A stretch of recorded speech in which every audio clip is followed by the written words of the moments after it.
time you walk into the room, got me feeling crazy, shock my heart, boom, boom. Any other boy would stare, but me, I look away, cause you're making me scared. Trying not to breathe, 1, 2, 3. Baik Ibu, perkenalkan nama saya Kurnia. Baik. Ibu, di sini apakah saya bisa meminta waktunya beberapa menit untuk melakukan wawancara kepada Ibu? Iya, baik.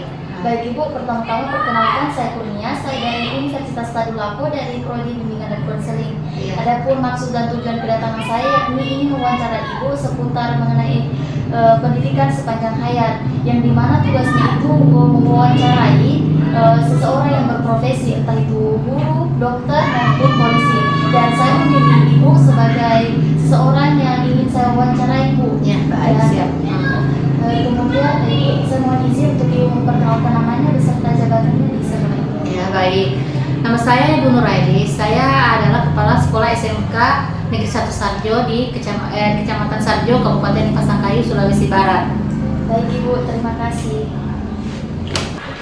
Baik Ibu, pertanyaan pertama, mengapa pendidikan sepanjang hayat penting bagi individu maupun masyarakat? Yang pertama-tama karena pendidikan sepanjang hayat sangat membantu individu maupun masyarakat, karena kita melihat sekarang saat ini perubahan lingkungan itu yang semakin hari semakin berubah. Jadi kalau kita tidak mengembangkan potensi diri kita sendiri, maka kita akan tidak bisa melanjutkan dalam kehidupan sehari-hari, akan mendapat berbagai macam tantangan. Contohnya kalau semacam kita tidak mengembangkan ilmu kita dalam individu kita akan kayak semacam, kalau menurutku bisa membuat kita stres saja. Ya, pemahamanku seperti itu. Jadi kita di sini bisa mengembangkan potensi diri kita karena perkembangan yang berubah-ubah. Jadi secara individu itu sangat menurut saya sangat baik sekali, kan, dimana bahwa pendidikan itu bisa membuat secara mental kita ini bisa lebih bisa menghadapi tantangan di usia kita yang semakin hari kan semakin bertambah atau semakin hari semakin tua. Dengan adanya kita punya wawasan yang luas ataupun dengan pendidikan kita yang kita kembangkan dari individu kita masing-masing, saya kira dengan pertambahan usia kita yang semakin hari dengan perubahan lingkungan, kita bisa mengikuti itu sampai kita di usia kita sendiri. Nah, seperti itu kalau pemahaman saya. Kemudian, apakah Ibu pernah mengikuti kegiatan belajar di jalur formal seperti kursus, pelatihan atau seminar seperti itu? Nah, kalau itu non formal, saya pernah mengikuti. Yang pertama waktu saya selesai S1, saya sempat kursus bahasa Inggris. Yang kedua pernah juga saya mengikuti yang non formal, itu kursus menjahit di BLK. Nah, itu yang pernah saya ikuti. Kalau seminar kan selama kita pendidikan kan sering. Ibu ikut begitu ada motivasi tersendiri atau? Iya, ada.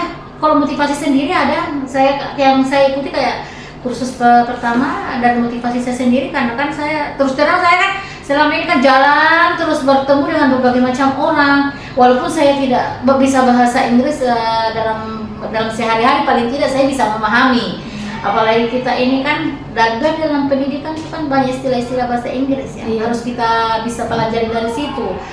Jadi saya sempat kursus bahasa Inggris. Kalau yang kedua saya pernah ikut kursus menjahit di BLK. Itu sangat bermanfaat kalau menurut saya. Sampai sekarang pun kalau saya buat rok sendiri itu kan mesti saya nyuruh bawa ke penjahit, saya buat sejahit sendiri, dan itu bisa memberikan motivasi kepada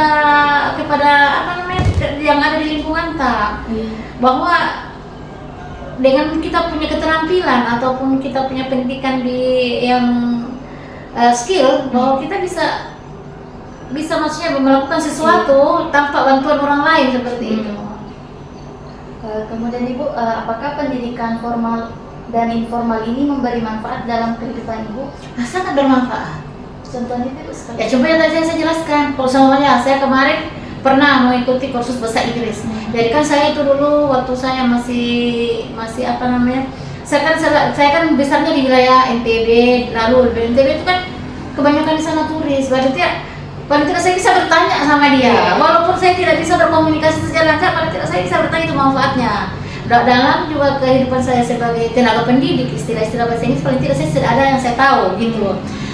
Terus kalau dalam lingkungan penasihat non formal yang menjahit, manfaatnya sangat besar. Jadi saya kebetulan saya kan di sini kita juga ada jurusan tata busana. Nah, saya bisa di situ memberikan materi ke anak-anak. Oh, caranya menjahit begini. Dan untuk manfaat untuk diri saya sendiri, bahwa saya bisa menjahit untuk diri saya sendiri, walaupun itu tidak semaksimal yang saya inginkan, tapi paling tidak bisa saya gunakan lah seperti itu. Dan bisa saya mengajari ke orang lain seperti itu. Jadi bisa bermanfaat ke yang lain. Kemudian Ibu, dari yang Ibu terangkan tadi, apa tantangan terbesar dalam mewujudkan pendidikan sepanjang hayat di masyarakat kita? Nah, itu tantangannya. Kebanyakan masyarakat di sini kan, menurut saya pendidikannya masih minim. Jadi apapun yang kita sampaikan, mereka juga penyerapannya sangat minim. Karena hampir lah kalau kita kan kayak di masyarakat Sarjo ini, sebagian besar, kan sebagian kecil, sebagian besar kan masih pendidikannya masih minim.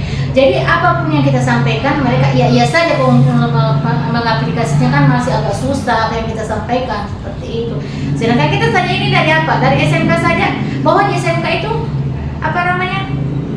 kita ini membantu untuk kedepannya. Cara kita SMK, kita membantu kedepannya karena SMK itu bisa mengeluarkan mengeluarkan siswa, lulusan siswa itu yang mempunyai keterampilan. Tetapi kan masyarakatnya tidak paham, maksudnya tidak paham kurang pengetahuannya itu, kayak biayanya besar begini dan lain-lainnya. Salah satunya seperti itu. Walaupun itu yang tantangannya, karena minimnya masyarakat juga tentang dorongan ke anak-anaknya, sehingga mereka juga kurang pendidikannya. Contohnya aja yang anak-anak yang putus sekolah, karena itu kan pendidikannya orang tua yang masih minim. Maksudnya masih minim menyampaikan informasi ke anaknya bahwa pendidikan itu sangat penting, baik itu di lingkungan kita, baik untuk diri kita sendiri maupun di lingkungan masyarakat kita. Di lingkungan masyarakat yang bagaimana? Contohnya, kalau untuk diri kita sendiri, baiklah untuk diri kita sendiri itu bisa bermanfaat untuk diri kita sendiri. Tapi juga bisa bermanfaat ke masyarakat kalau kita belajar terus. Apa manfaatnya? Paling tidak bisa kita menyampaikan informasi ke yang lebih baik dari yang kemarin, seperti itu. Menurut Ibu, bagaimana cara mengatasi dari tantangan-tantangan yang ada di masyarakat tersebut?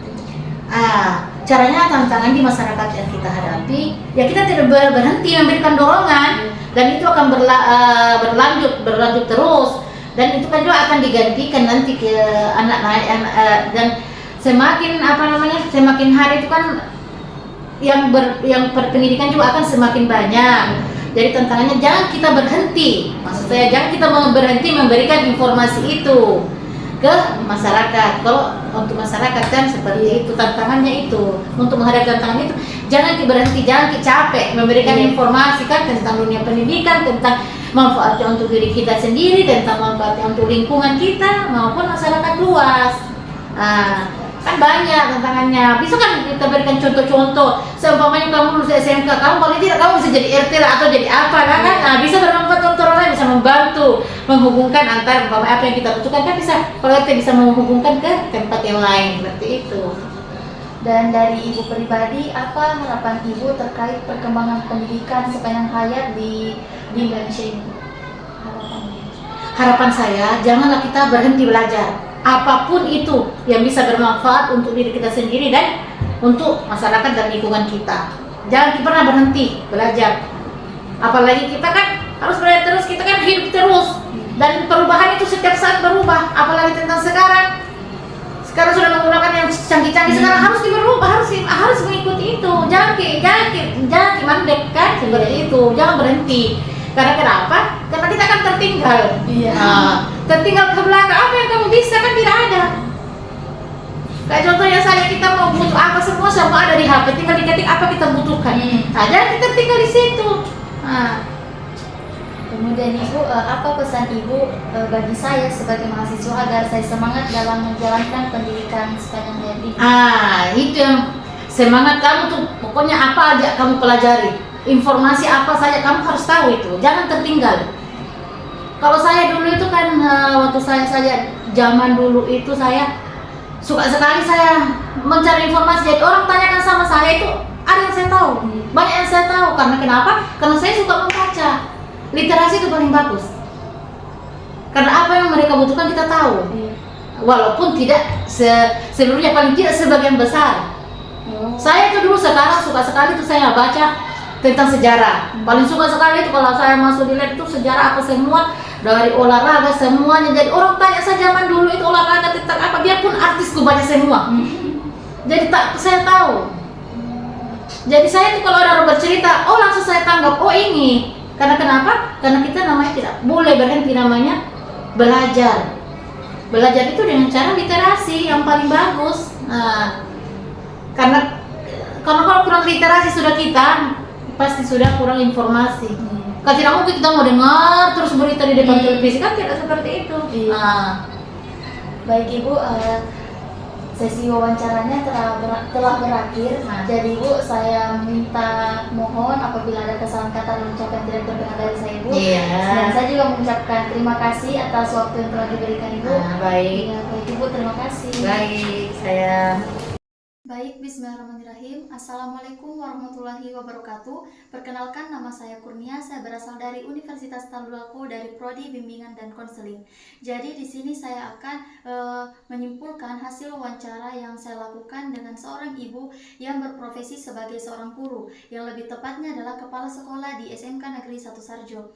Dan dari hasil wawancara yang dapat saya simpulkan yakni bahwa pendidikan sepanjang hayat ini sangatlah penting, di mana pendidikan ini berawal dari usia dini atau dari kita bayi sampai dengan akhir hayat kita nanti, di mana pendidikan ini bertujuan untuk menambah wawasan kita, membentuk karakter dan memperluas kualitas hidup dan meningkatkan kualitas hidup kita ke depannya. Jadi pendidikan sepanjang hayat ini tidak hanya didapatkan dari pendidikan formal seperti di sekolah, tetapi dapat didapatkan dari masyarakat, lingkungan keluarga atau lingkungan masyarakat dan orang-orang yang ada di sekeliling kita. Yang intinya pendidikan ini sangatlah penting dan sangat dibutuhkan kapanpun dan dimanapun kita berada. Baik, itulah kesimpulan yang dapat simpulkan dari hasil wawancara yang bertema pendidikan sepanjang hayat. Saya ucapkan terima kasih dan assalamualaikum warahmatullahi wabarakatuh.